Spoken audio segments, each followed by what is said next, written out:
Hello and welcome to another edition of Kirklees Local Television's Weekly Wind-Up. We aim to be interesting, amusing, informative and of course provocative. I'm Kyle Warwick and joining me this week are Arthur Heath of Heath & Power Solicitors. Arthur is the managing partner dealing in immigration matters and family and employment for immigration clients. Arthur is also the chairwoman for the Huddersfield Amnesty Group, who are hosting an event for Refugee Week on the 19th of June at Huddersfield University called Fortress Europe. Also joining us is Warner Gledhill. Warner is the Regional Asylum Activism Coordinator for Yorkshire and Humber and is also associated with the Huddersfield Town of Sanctuary group that looks to build a culture of hospitality for people seeking sanctuary in Huddersfield. Thank you for joining us. Thank you for having us. You may have noticed a bit of a theme amongst our guests this week. That's because this week, the 16th to the 22nd of June, is Refugee Week in the UK. Refugee Week is a UK-wide programme of arts, cultural and educational events and activities that celebrate the contribution of refugees to the UK. Huddersfield and the wider Kirklees borough has a proud history of providing sanctuary to those in need. In 1937, 20 boys were housed in Almondbury after fleeing the Spanish Civil War. This spirit has continued right up to present, which has led to Huddersfield being given Town of Sanctuary status. Warner, I'll come to you first. One of the mission statements of Refugee Week is to promote better understanding of why people seek sanctuary. Do you feel the general public in Kirklees and wider has a good understanding of why people seek sanctuary in the UK? I think Kirklees has been incredibly welcoming to refugees that have come and sought sanctuary here in this part of the world. There are great projects all across Huddersfield and the rest of Kirklees that provide both practical and emotional support to people seeking sanctuary and people with refugee status. I think that's very important to recognise. And that does mean that quite a lot of people in this area have a good understanding of what it's like being an asylum seeker in the UK and what it's like being a refugee. One of the great things about Refugee Week is that we get to celebrate some of these projects and we get to celebrate some of the refugees that have contributed so brilliantly to our culture. And these positive stories are kind of what we hope will influence public opinion and give a different narrative to the refugee story, to the ones that you see in some angles of the press. Yeah, because I mean, there is to a degree, a lot of misconceptions regarding refugees. I know you use the word, the term asylum seeker. That's something that could be seen as having sort of negative connotations, don't you think, Arta? Well, what people don't understand is that the asylum seeker is actually a legal term, and all the refugees, before they become refugees, they are asylum seekers. Asylum seeker means that you are somebody who've come here to seek a sanctuary, to seek protection from the government because you are having persecution in your own country. What has happened in the recent years, a lot of the changes into the public conception of migration, fueled by lots of political issues, have had a massive effect on asylum seekers, because people believe that asylum seekers are coming here because of the benefits system and because of getting employment and having a better life. However, there is the majority of the asylum seekers are fleeing persecution. People are leaving everything to come here because their lives are in danger, and that is really what an asylum seeker is. Those are the people who become refugees. Those are the people who brought a massive wealth to the UK by lots of skills, lots of multicultural understanding, and they are having an impact on everyday life here, and that's what we're celebrating for Refugee Week. You say there something about the situations people are leaving behind. What sort of situations can people expect to arrive in the Kirklees area too? I'm thinking in terms of housing and the kind of finances that they will be able to live on, Warner. So when someone files their claim for asylum, they are eligible to apply for something called Section 95 support, which is separate to mainstream benefits. Asylum seekers aren't eligible for the same sort of income support that you or I would be eligible for. Section 95 support for a single adult over 25 amounts to little more than £5 a day in terms of finance, and the provision of housing on a no-choice basis.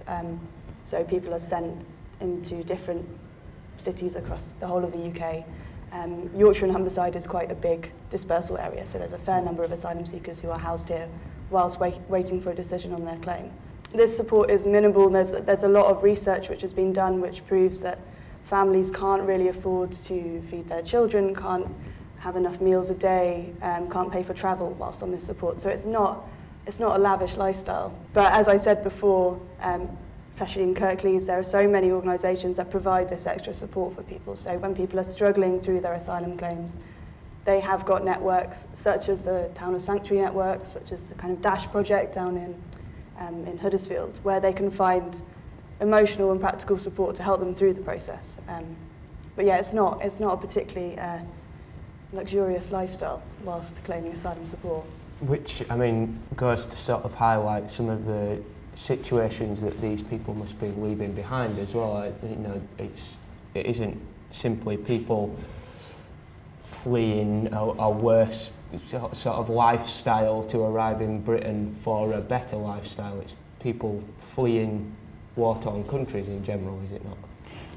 Yeah, I mean, it is. Refugees are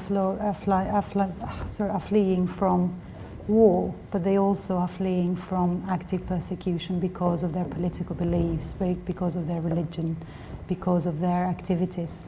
There are a lot of refugees that actually are very highly employed. They have got really good jobs. They have a really good lifestyle. Just because their politics don't match those ones of the country that they're coming from, they have to come here and flee for their own safety. And as Lorna said, when you come here, you are given a house somewhere in the country at no choice basis and a little bit more than £5 a day to survive on. Now, these people have left because they've left everything. They've left their families, their loved ones, their life, their lifestyle, their jobs, their employment. They've come to a country where they don't speak the language, they can't utilize any of the skills, any of the education that they have achieved. So life is actually very, very difficult.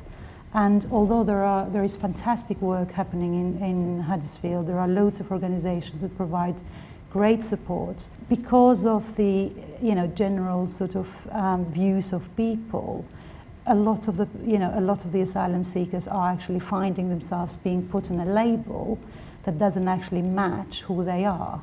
And it is living with the stigma, it is living with the difficulties of being called something that you're not, and not being able to really be a human that you were, losing your identity, that makes life in here a lot harder and makes what you lost back home being a lot greater. I mean, there seems to be a lot of issues in like local politics and to a larger degree in national politics as well. There's a lot made of the number of people arriving in the country. There isn't so much made about the number of people who return to their home countries once the situation there is improved. I imagine that a lot of people are wanting to return to their country when the situation improves. Is this something that you've experienced? People who do are lucky enough to get refugee status in the UK do often express a desire to return to their countries of origin and take those skills back and kind of rebuild the communities that they've lost. So go back to places where war and conflict have completely savaged communities, and they want to go back there and kind of rebuild the lives that they used to have. I was looking recently at the kind of Bosnian team in the World Cup, and a lot of those young players that are playing there at the moment were forced to flee because of the war in the late 1990s in Bosnia. And they've all returned to play for the Bosnian World Cup. And I think that kind of idea of return and reconstruction is something in the minds of a fair number of refugees. But a lot of refugees also do stay in the UK, and they contribute massively to our kind of national heritage. And some of our most well-loved icons of Britishness are kind of constructs of refugees. So Marks and Spencer's, fish and chips, the Mini, all those sort of things. And that's worth bearing in mind. We should really be proud, really, when people decide actually we want to stay in this country. I mean, it should be a sort of badge of honour, really, that people desire to stay in our country. And when you look at some of the people who are either second generation refugee or were refugees themselves arriving in the country, that have had an extremely positive impact on British culture. I mean, you look at Anish Kapoor, Lucian Freud, MIA, Ben Elton is the grandson of a Czechoslovakian refugee, so it's kind of the impact that refugees have had on British culture can't be denied. I think it's as well, it should be looked at as a positive thing that some people do want to stay in the country. Is this something that you agree with that? Absolutely. I mean, Britain is a great country, and I think having a sort of a long history of providing sanctuary for people, it has become a land of opportunities. A lot of refugees will find it very difficult at the beginning. Once they integrate into the society, they do find Britain as a place where they can enrich their skills, and they will be able to live without having much victimization or racism. It is a very multicultural society. People generally are very open to accepting new people and to accepting and recognizing the difference that people bring. So yes, there is there is something to be celebrated about the people accepting to stay here, and Britain is a very great country in welcoming lots of refugees who want to stay here.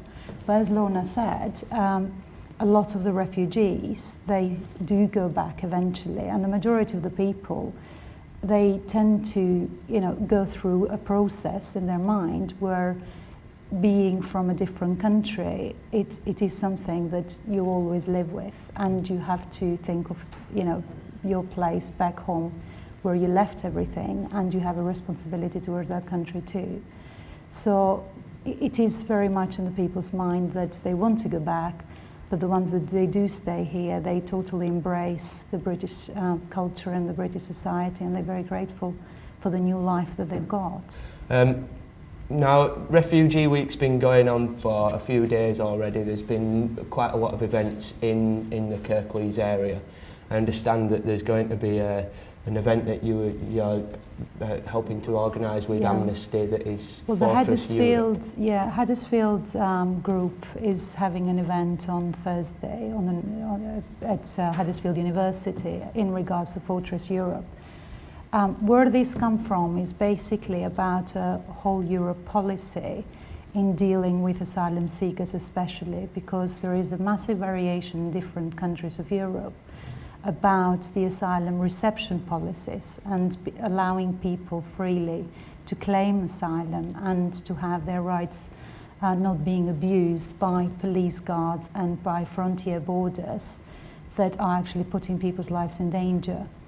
It is basically inspired by an Amnesty campaign, which is in relation to an event that happened in Greece, where a ship with asylum seekers was sank, and a lot of people died. And this sparked a whole campaign from Amnesty and a lot of human rights groups that Europe should not allow to do that in order to stop people coming here to seek sanctuary. Yeah, absolutely. And Lorna, is there any events that you've attended or that you will be attending that you'd like to highlight? Or? Well, I'll be attending an event on Friday evening at the Mission on Lord Street, which is a celebration of World Refugee Day. So it's a kind of lots of places across the world will be celebrating this day. And we have a poet coming up from London called Keo, who's a brilliant poet, who's going to talk a bit about his experiences of migration and a bit about kind of asylum and refugee issues in general. Councillor Peter O'Neill, who took the motion against destitution to Kirklees Council in January, he'll come down to open the event. So that'll be at 7 o'clock at the Mission on Lord Street. Right, well, I'm afraid that's all we've got time for in this half of the programme. Hopefully you've been encouraged to find out more about refugees staying in the area and Refugee Week as well. You can do so on refugeeweek.org.uk. As usual, you can also contact the Weekly Wind-Up with your own opinions. You can do so by email, info@kirkleeslocaltv.com, or on our Twitter page by searching @The Weekly Wind-Up. Arta will be joining us after the break. Warner will be going off, so thank you very much for joining us. Thank you for your time. Please do join us after the break.